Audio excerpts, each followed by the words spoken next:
બીજો પ્રશ્ન, આ તમારી કથા સાંભળી સાંભળીને દુનિયા કંટાળી નહીં જાય? લે, કે આ બધા થાકી નહીં જાય? ભૂય કથયા તૃપ્તિર શૃણવતો નાસ્તિ મે મૃતમ. ગીતામાં એમ કહ્યું છે કે ભગવાન તારા અમૃત વચનો સાંભળતા અમે થાકતા નથી, અમને તૃપ્તિ નથી થતી, અને એમને થાય કે અમે હજી વધારે ને વધારે સાંભળીએ.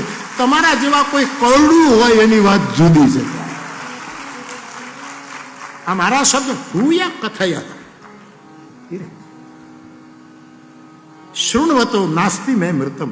અર્જુન કહે આપના મુખમાંથી જે અમૃત તવ કથા અમૃતમ તપ્ત જીવનમ, ભગવત કથાનું જે અમૃત વહે છે એનાથી અમને તૃપ્તિ નથી મળતી.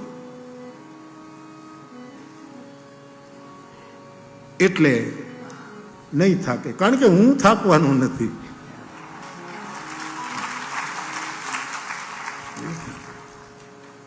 બોલિંગ થતી રહેશે ત્યાં સુધી બેટિંગ કરીશ. પછી કોઈ ગુગલી ફેંકે તો એ ફેંકે, કોઈ લાંબુ દોડીને ફેંકે તો આપણી તૈયારી છે. હરિનામના પ્રતાપે તમારા આશીર્વાદ છે. બાકી ગમે તેવા મારે 6 બોલની ઓવર રમશે, હું સિક્સરો મારતો જઈશ સાહેબ.